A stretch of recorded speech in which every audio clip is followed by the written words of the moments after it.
ESPN said, okay, now that we see that you've settled, you know what? I think we're going to go a different way, Shannon. We see that you settled, which means that you are at least you're at least culpable and you're at least liable to some extent because you're settled and you're paying this mid OnlyFans bitch 15 to 20 million in the settlement. So yeah, I think we're just gonna part ways altogether, Shannon. Thanks for your services. That's basically what ESPN told him today. Shannon Sharpe was the draw on Undisputed. Let's keep it a stack. Shannon Sharpe was always the draw. He's the reason that we all tuned into Undisputed. So if he returns to FS1, I feel very confident that Shannon Sharpe could absolutely land on his feet and he could absolutely make the best of this situation. I think that he can absolutely make the best of this situation and still be successful in television media. We all know what's happened. This could be like I said, a blessing in disguise. All his dirty laundry has been exposed. Nobody ever wants their dirty laundry exposed to the world. But you know what? We all know that you're a freaky boy. We know that now. We know that you like doing some wild shit with the super young girls, bro. We get it. We all know that now. And all we can do is move past it and move forward.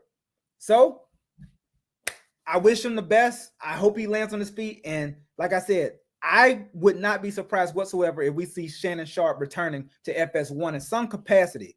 And if he does return to FS1, he will immediately become the draw. He will immediately become their largest asset that they have. So I definitely could anticipate a situation where we see Shannon Sharpe and FS1 work together to make a situation that works for the both of them. He comes back, he gets his own show in the most prime time of slots. Maybe it'll be another 2 to 3 hour show, kind of like Undisputed was. And maybe Shannon just takes off where he left off when he left Skip over there. But he picks back up where he left off. And maybe he gets another show on FS1 and just keeps things moving forward.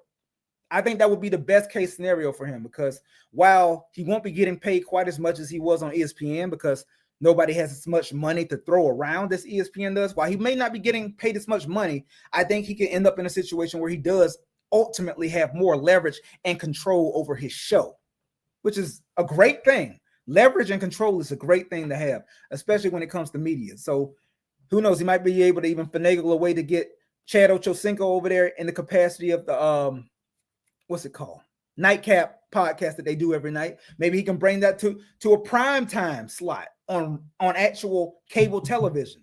That would be a good look. That would be a big look. So like I said, there's ways that I see that he can maneuver. Even though he got fired from ESPN today, it's not the end of the world, bro. There's ways that he can maneuver to make this work and for him to still come out smelling like roses, in my opinion.